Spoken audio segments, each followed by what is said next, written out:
as people continue to trickle in, I'll cover some of the preliminaries. My name is Craig Volden. I'm a professor of public policy and politics at the Batten School at the University of Virginia, and I'm co-director of the Center for Effective Lawmaking. I want to start out by thanking a number of people who have put this session together. Vanessa Revilla had the initial idea for bringing us all together on this topic. Allison Carter has been handling a lot of the logistics. Millie Hicks and Adam Felder and the Batten team need to be thanked for their support, as well as generally the Batten Women in Policy Group and Latinx. The structure of what we're going to be covering today is pretty straightforward. I'll give a background presentation on the work of the Center for Effective Lawmaking in this area of women in legislatures.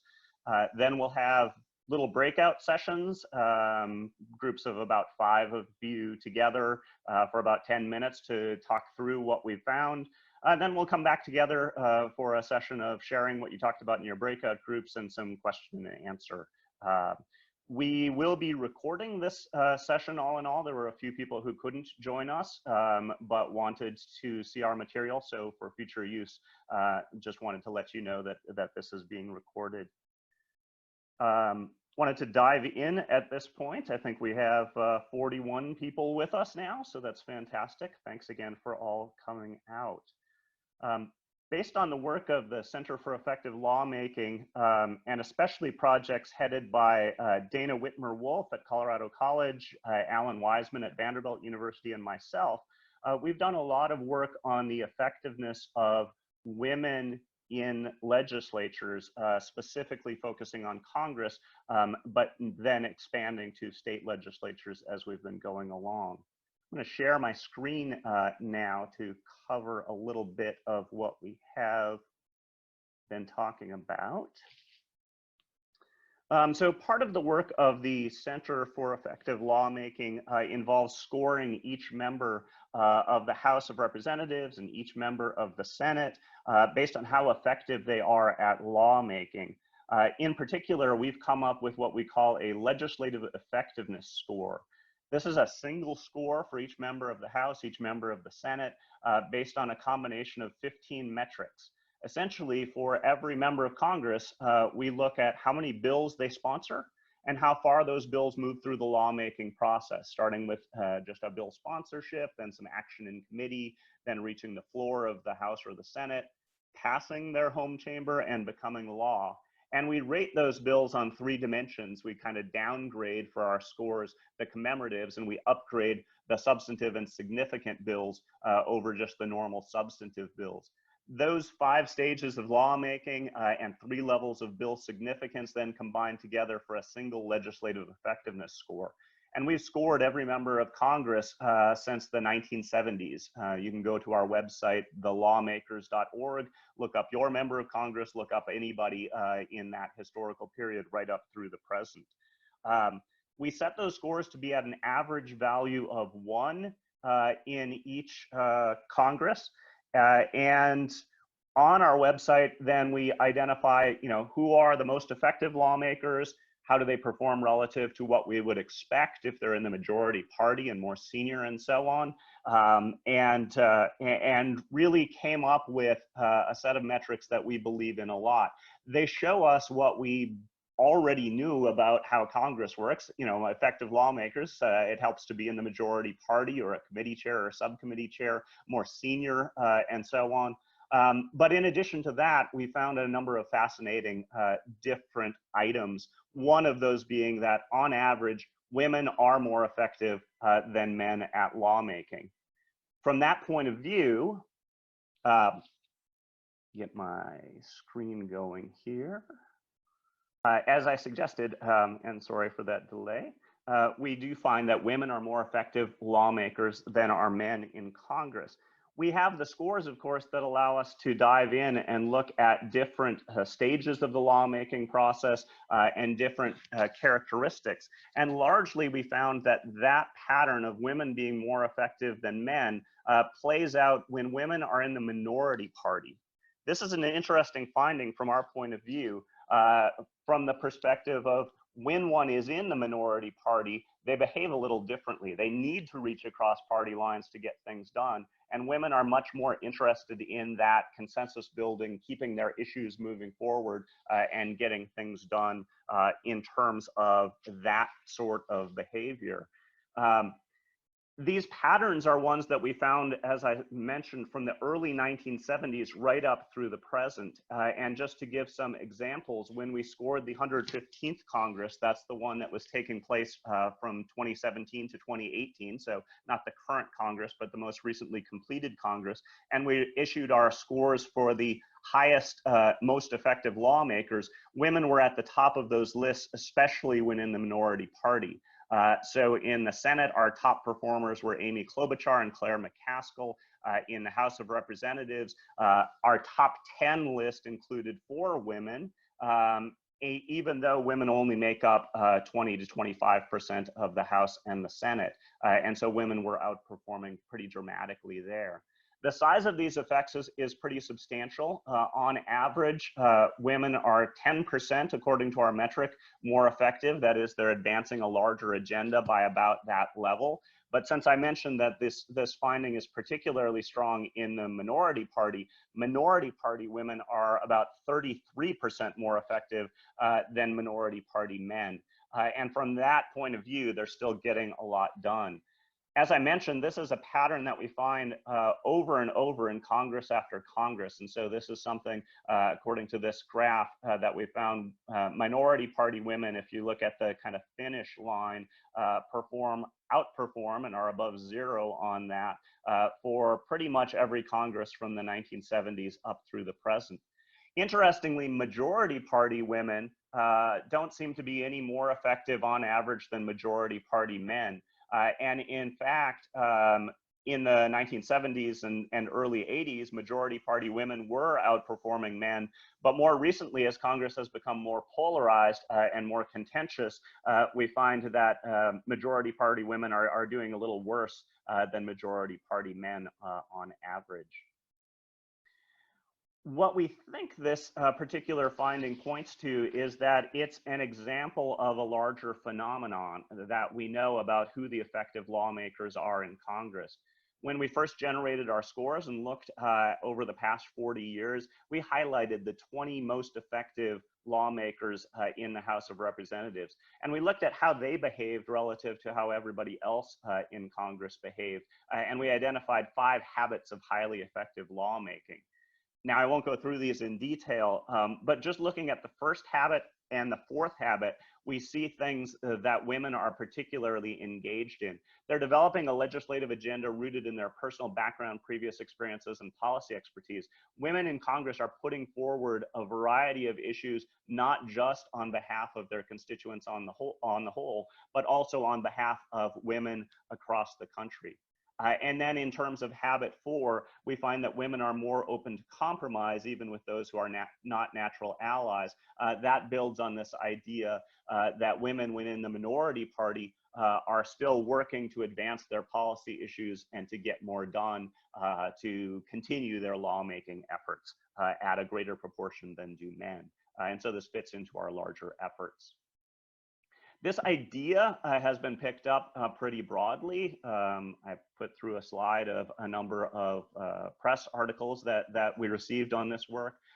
Most notably, when the New York Times was making its endorsement of presidential candidates this past January, they noted that Amy Klobuchar was the most effective Senate Democrat according to our metrics, and that one of the benefits is that she's willing to make those compromises to get things done, probably even more pressing as we come up through various crises, including the COVID-19 crisis that we're all going through together right now. Now, the idea that women are more effective than men on average covers up some additional facts. And those additional facts are that women are still facing a variety of challenges in state legislatures and in Congress. And so I'll just point to a few of those. First and foremost, there are only about a quarter of the seats in state legislatures and in Congress held by women, not up to that 50% or so that we would expect if representatives were truly representative of the American public. And so there's still a lot of work to do on that front, getting more women to run for Congress and supporting them in their congressional careers. Additionally, work that's come out of our center points to the role of women as congressional staffers. Although there is a better balance there, that women make up about half and even more than half in many places of staff members, we find that they're compensated at a lower level on average, and that they're slower in receiving promotions for their work as congressional staffers. Additionally, we have a variety of findings about women's issues. Now, classically, in the political science literature, there is this concept that women as lawmakers, as leaders, tend to focus on different policy issues than do men. That classically, women would be more interested in issues of health or housing or education. We were interested in whether that is actually true and what the effect of those sorts of patterns are. And so over our time period from the early 1970s right up through today, we looked at, are there some issue areas where women are sponsoring more pieces of legislation and moving those through the House of Representatives and through the Senate?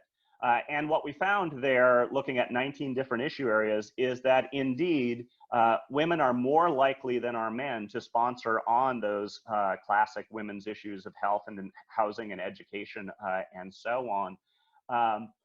But what really intrigued us was when we tracked what happened to those pieces of legislation.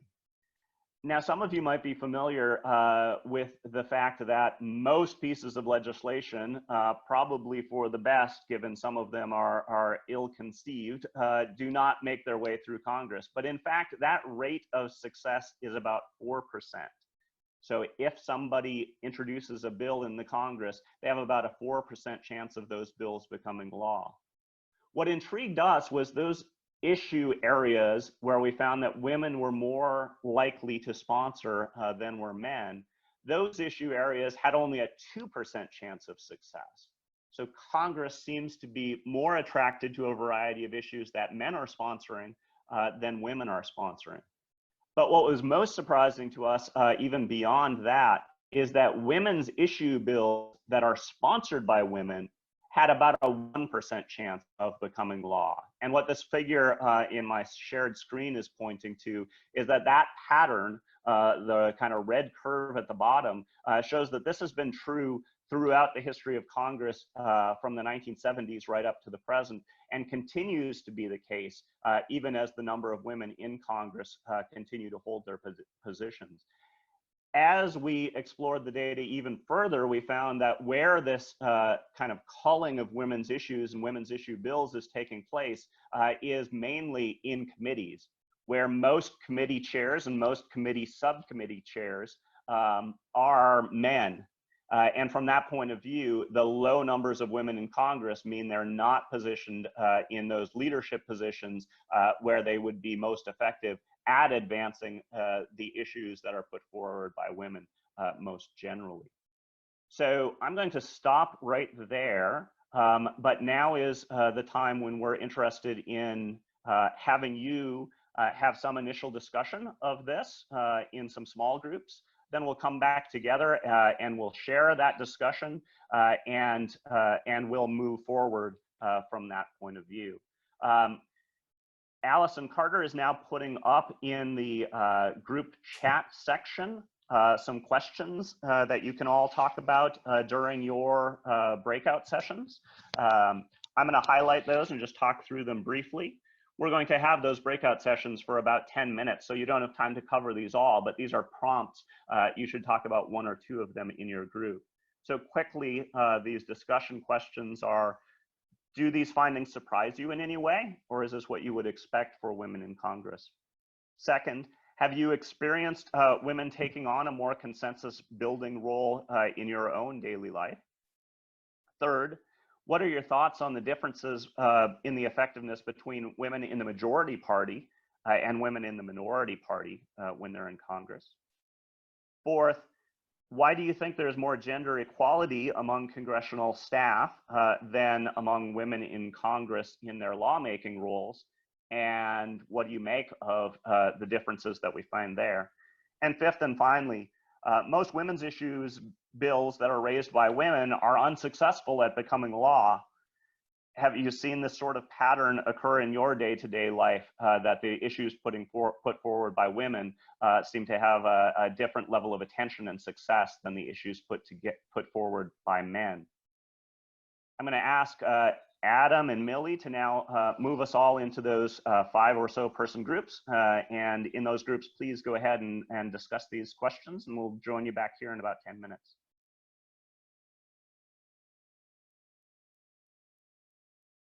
Great, looks like almost everybody's back. Hope you had a good breakout session there. I'm interested in just sort of your reactions and sharing what you were talking about in that session before we turn it open to a broader question and answer.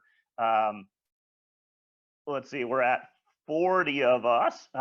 So I am comfortable with you. If you have something to share, just unmute yourself and go for it. I think that'll work fine with this level of group. If it gets too many people, I'll put in some additional technology there. But just on the first question, was there anybody who wanted to share what your group was talking about in terms of what about these results were surprising to you? I'm Sarah Finlayson. I'm probably the oldest person here.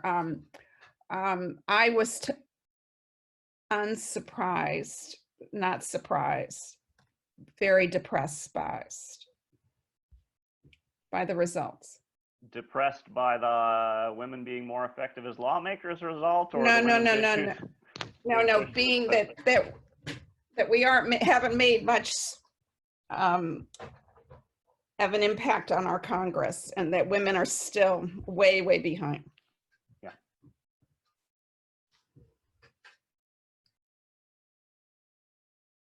There was one group that was trying to sort of reconcile, what does it mean for women on average to be more effective, and especially to be more effective in the minority party, but at the same time, a lot of those women's issues bills falling by the wayside. How do those actually come together? And from that point of view, one thing that we noted is that women in Congress are putting forward a larger legislative portfolio. So they're introducing bills on behalf of their constituents and what they believe in, but they're also introducing bills on behalf of women more generally. And this leads us to kind of that resonating famous quote, Ginger Rogers did everything Fred Astaire did, only backwards and in high heels. Just working so much more and getting many of their issues put forward, even if not women's issues per se there.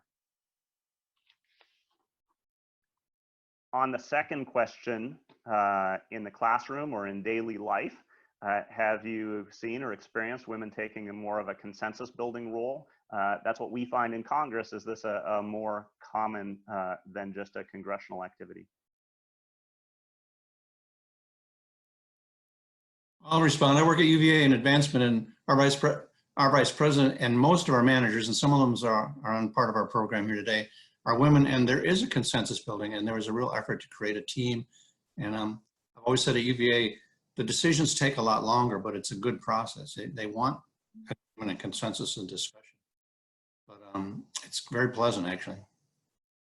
Well, my name is Bunny Shepard, and I've got a nice long history. I worked for a U.S. Senator, and also I have done executive coaching and teaching leadership. And my thing is, I have seen some really difficult times for women, and that they didn't necessarily want to step up to leadership. On the other hand, in the last 10 years, I am so pleased with what the women are wanting to take on, the people that they're bringing into their networking groups, and the good news is they're optimistic. I'm pleased with that.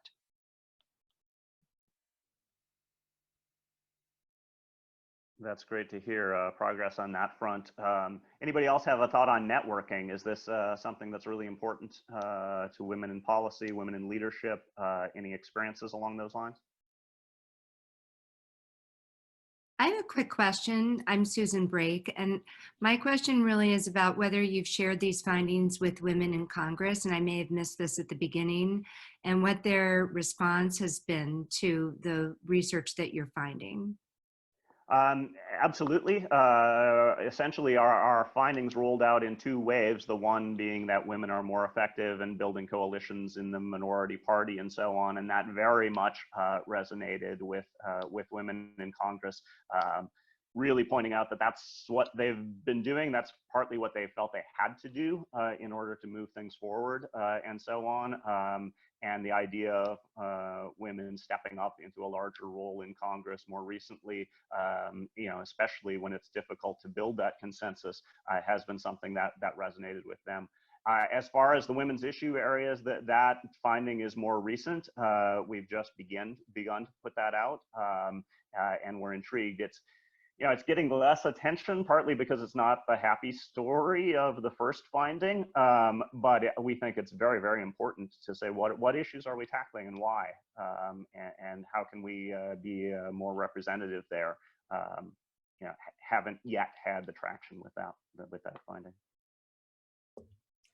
I have a question. I was looking at some research, and the research showed that women had a dual approach to how they handled situations where they were in a masculine environment that you're describing, that they were both relational and autocratic.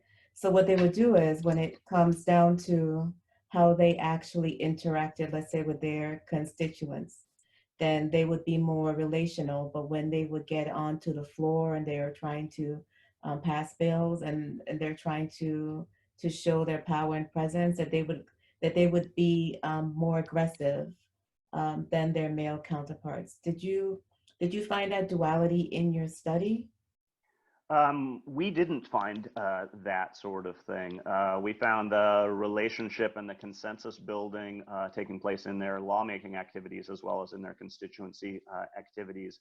There's been some other, research that points to these sorts of differences. Kind of classically, there was a study of women in state legislatures and what they were doing within their committee work, and just in terms of looking at conversations, women were much more likely to be talked over by men, their points pushed aside at a greater level. Now, I'm hopeful women are finding a strategy around that, since that's a bit dated research, but that was the type of finding. It wasn't equally or even more aggressive than men in the legislative setting, at least in that work. Thank you.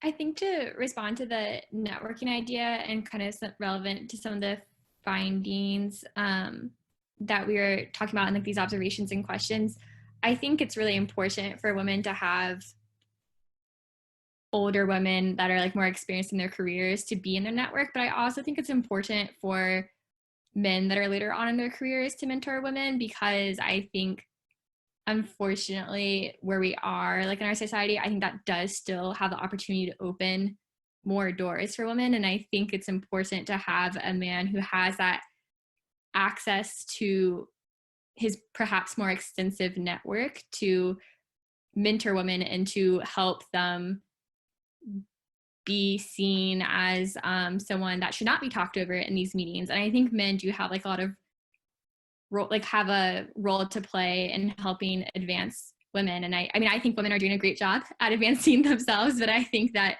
there is a role for men to be playing in helping advance women and become more effective lawmakers.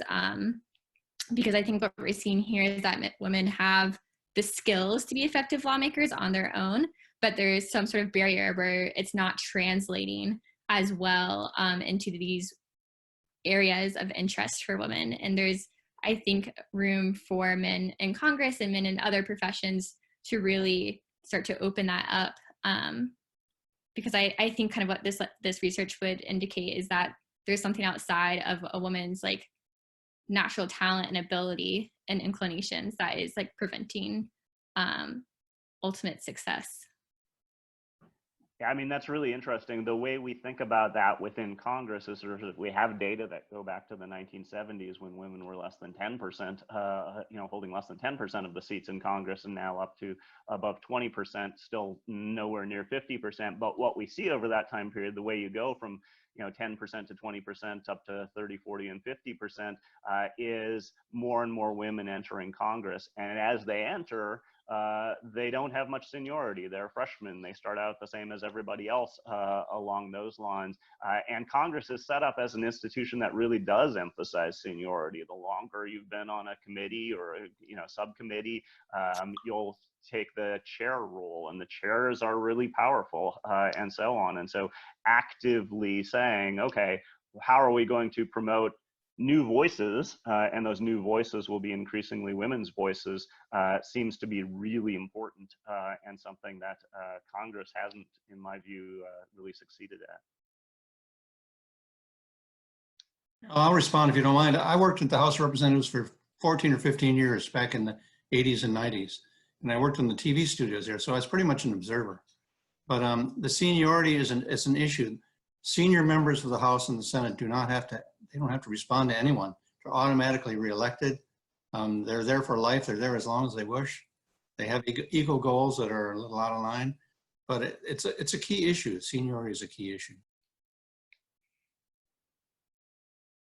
The next question we were talking about was this kind of intriguing finding between minority party and majority party. When you're in the minority party, you can't get anything done unless you build those coalitions and so on. And so those who are willing to reach across party lines, keep your issues alive, and build coalitions, which tended in our data to be more likely to be women, were more effective. In the majority party, it seems, more of that autocratic, are you in the leadership position? Are you advancing those sorts of issues? And so that's why we found that majority minority finding. Did that speak to you all? And when you think about the women in leadership positions, does it, it doesn't translate exactly, but does it feel like they're in majority positions or minority positions? Are they part of the ruling coalition, or are they part of the up and comers?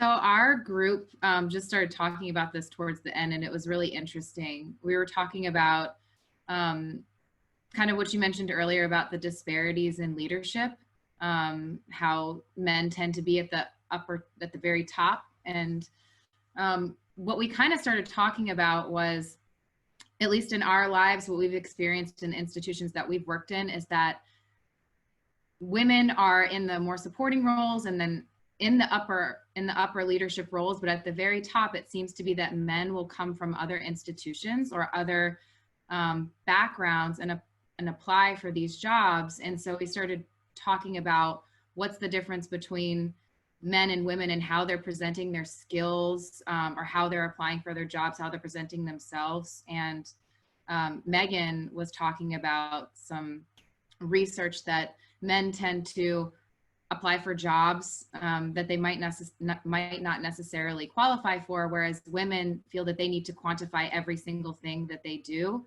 and really support. If they're not 100% qualified for a job, they're not going to apply for it. And so I'm wondering how much of that mentality and that dynamic kind of plays into question number 3. I think it's huge, and I think it's huge even before where our research picks up, right? So we focus on, members of Congress once they're members of Congress, but the key step is, choosing to run for Congress in the first place. And men, very young men, are saying, hey, I'm more than qualified to do this, and young women are not saying that at the same rate, are wanting to make sure their resume is spotless, or that they're overqualified for these positions before running for them in the first place. Now, there are organizations out there, from Emily's List to She Should Run to Running Start, that are trying to make a difference here. And as far as our center is going, we think it's helpful to put this information in their hands, that once you get there, you're going to be effective. You're going to be more effective on average than men who are in Congress. don't worry about it.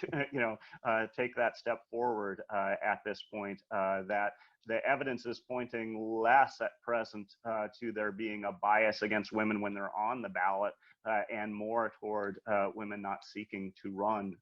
Although the past couple of years we're seeing some changes there. So as a follow-up question to that, are you saying that that threshold is imposed more by women and their own, because I've seen that same research, or are you saying that it's an across the board bias, that there should be a higher threshold for women? My understanding, so our research really picks up with once they get into Congress, but my understanding by reading that literature is a lot of it is whether women are candidates, choosing to run, and under what circumstances. Now there's a lot involved in choosing to run. You have to raise some money, and so there could be some biases there. There's a lot of recruitment by parties or by interest groups or by others. But just getting over that threshold of agreeing to be a candidate is a crucial one that seems to have a big bias towards more men choosing to run. Thank you.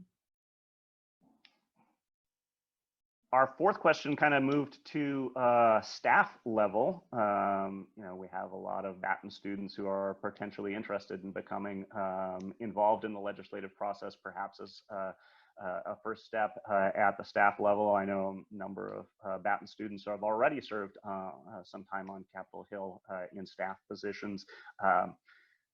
We find more gender equality there, but there are also these findings about lower salaries and less progression for women who are in those staff roles. Can anyone speak to that, or was that an interest to any of the breakout groups?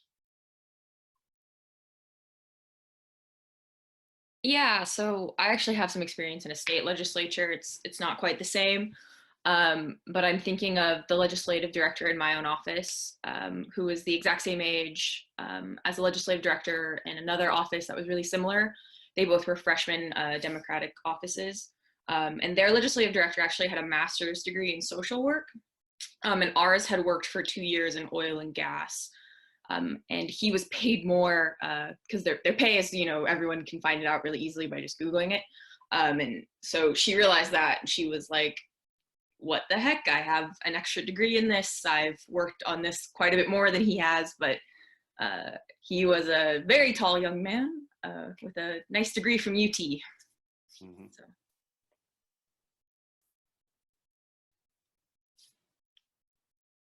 I was going to say, we kind of spoke about this in my group, that I have a friend that's on Capitol Hill right now and is fielding a lot of the calls related to the coronavirus outbreak and dealing with many constituents right now.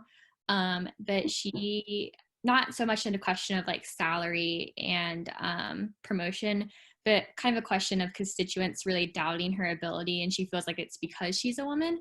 And so she has actually had several times now had to get a male colleague in her own office to call back constituents on her behalf. And they have like a very pleasant conversation when he is speaking with them. But with her, they either feel like she's not confident, like they feel like they don't trust that she has the information, the correct information to help them, or they feel like she's not sympathetic enough. And so she's like really kind of at this weird place where, she's not, I think I had learned when I was at Batten, I'm an alum from the master's program, that there is this sort of inverse relationship between the more likable a woman is, the less confident she's perceived, and like vice versa. And so she's kind of in this really weird spot where, people feel like her constituents feel like she's not likable and she's not confident because she's trying to kind of strike a balance. But she has had to turn to her male counterparts a lot to field some of these calls. So I feel like that's something that's kind of a question of culture as well, Right. and how to build that culture. Yeah, I mean, seeing these differences also play out between congressional staff who are in the district and dealing with more constituency service versus the legislative staff trying to advance legislation. Again, it's what audience are you interacting with and what biases are they confronting. Sorry to hear that. That's really troubling news. I think it goes back to a little bit of what we were just talking about with maybe women's willingness to ask for what they deserve or to go after what they deserve, what they feel they deserve. Just in my own personal experience, just working in public finance, I had been working in a position for a number of years and helped somebody come into a similar position that was a male counterpart of mine. And within less than 2 years of him doing the same position I had been doing for probably 4 years at that point, he was promoted to the next level up and given a raise. And I found that to be really unfair because I trained him. And so I went to my supervisor and I said, hey, this person makes X, Y, and Z. And I made a case for why I deserve to have the same title and pay, and I got it, but I wouldn't have gotten it otherwise. So I think it's a really difficult issue for women. He probably didn't ask for it. He was probably given it because he worked really hard and deserved it. But I think women have a little bit more legwork that they have to put through in order to prove that. And I think that women internalize that, which is what we were talking about earlier. And I think as far as directly talking about question number 4 about more women having equity in a staff role than in a congressional role, I think that women, for various reasons, feel more comfortable and secure in a supporting role. And so I think that plays into why less women are running for Congress and maybe more women are staying at a staff level. Yeah, and I also am, thinking about like public perception and how that plays in as well. And, just like going back, I guess, like more directly to the research, if women are taking on more of these like coalition building roles, is it because they're more naturally willing to reach across party lines? Or is it because if they took a more direct approach, they'd be seen as, bossy or people would lose respect for them, and how that plays in as well to the pattern that we see of them coalition building?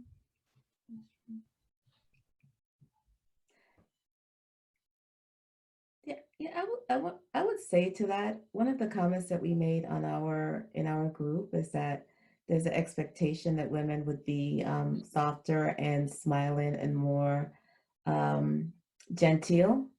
And so the question is, when you are trying to come across on a bill or an issue, like even when you take like the recent presidential campaigns, you see that the women candidates, when they were trying to get their issue across, they became more upright, more forceful, more their tonnage, so that their voice could be heard. And so in listening to the different comments, from Charlotte's comments, from Megan's comments, to really understand how that actually comes into play. Because if you are constituent building, then you're focused on your the likability. And so you're trading likability for tackling some of the harder issues. So how do you actually balance both, and how has that been being portrayed in your research?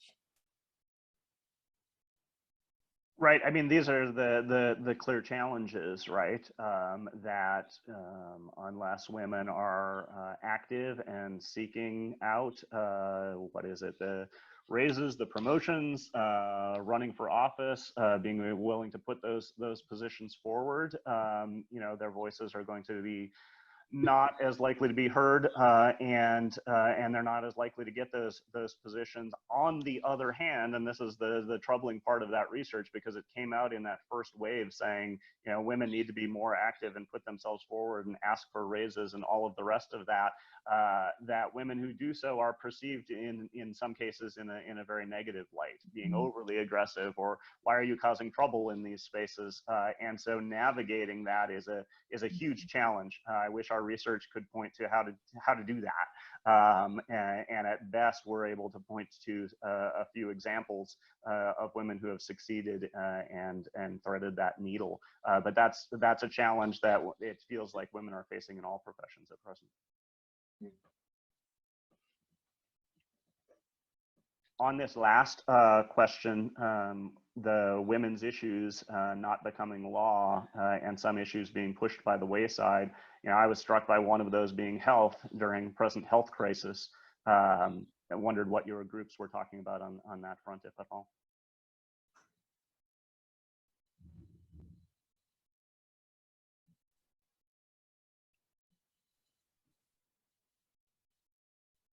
I've seen some recent studies of women leaders around the world having better solutions than men leaders around the world, and wondered if people had seen that and what your reactions were. I wonder how much of it is seniority of those that are already in positions that are more powerful, and what kind of coalitions they've already built and how influential those are. And really getting past that.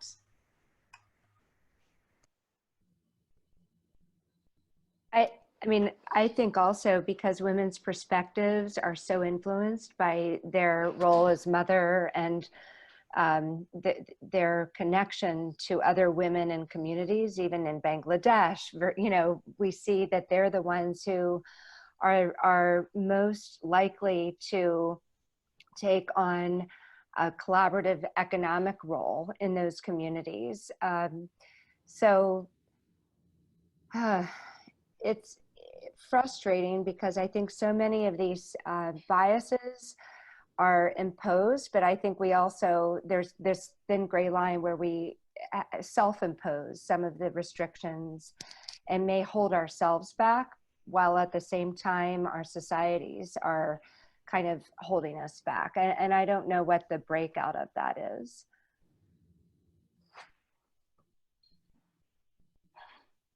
Hi, this is Sarah Finlayson again. Did you do any work on money and sources of money and how men seem to have, at least to me, there's still a lot of greed factor here that's leading the country? Mm-hmm. Yeah, our work on money in effective lawmaking is still pretty preliminary. We are finding patterns that, you know, those who are effective are able to draw more campaign contributions in the particular areas that they're in. You know, those who are more effective are attracting lobbyists because they want to get things done, and so on. And so this should play out fairly evenly for men and women, and I'll be interested as our research moves forward whether that's different. Where we've seen a difference on money is in that early stage, once again, of who's raising funds for their first congressional campaigns. How easy is that, or how difficult is that, or how willing are people to ask for those funds? There do seem some gender differences there, absolutely.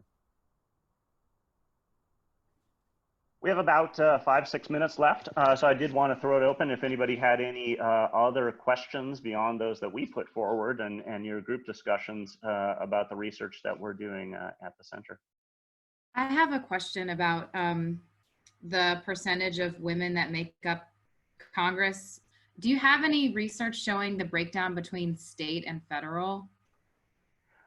So we are starting to do a lot of work at the state level, but the best breakdown you're going to see is if you go to the Center on Women Politics at Rutgers University. They have all of those data broken down and some additional great resources there. Thank you. You're welcome. Yeah, I was wondering, so I know that you said that women pushing forward women issues are a little bit lower on the getting past. I was wondering how much of that was that sometimes women's issues tend to be more expensive because they call for like an expanding of the social safety net, and how you sort of disentangled like the financial aspects of that on why it's like less, I guess. Right. You know, my sense there is that there were, you know, we broke it down into 19 different issue areas, and the level of gridlock didn't seem to be related to, you know, the amount of spending that's typical in those issue areas. That said, you know, we didn't get to that level of fine-grained proposal. You know, what intrigued us was within the same issue areas, the proposals being put forth by women performed less well, were less likely to be enacted into law than those put forward by men. And sometimes those are just straight up regulatory, not financial distributive areas. It didn't seem to matter along those lines. It was issue area after issue area, and really seemed to be linked to the committee chairs and subcommittee chairs, mostly being men, not picking up on those issues. The one or two exceptions seem to be when under the early leadership of Nancy Pelosi, and she put in lots of women as subcommittee chairs, those issues were moving at a much greater rate. Thank you. I was wondering if you did any research on the wage gap in federal versus state income. So we haven't looked at that yet. As far as what the center has covered, for members of Congress, they're sort of set in their wages. For staffers, there is a finding of women staff being paid less than men as staff, and we're just starting to get into the state legislative level. So I'll be intrigued at what's going to come forward there. Okay, thank you. I'm curious in terms of coalition building, especially for the more effective minority Congress members that are also female. Are they more or less likely to coalition build with females of the other party, or is it just general overall? What we found is overall. We didn't find any immediate patterns about women-to-women coalitions, and maybe that's just due to the small number of women in Congress. How that plays out, especially when we get to the state level, and we can see those different patterns where some states have more of a critical mass of women legislators. That'll be interesting to see, but we didn't see women-to-women networks yet. Do you think that there's anything to suggest that maybe women's issues are bumping up against, like maybe the idea of strict constructionism, or like people in Congress are trying to really stick to the word of the Constitution, and they're afraid to go beyond that because of the blowback that they might receive, or for whatever reason? Does that question make sense? Yeah, so we're starting, again, just early on, so I don't know enough to say too much. We're starting some research on the longevity of bills. So once they go out there, do they get overturned by the courts, or do they get revisited again in the future, and so on.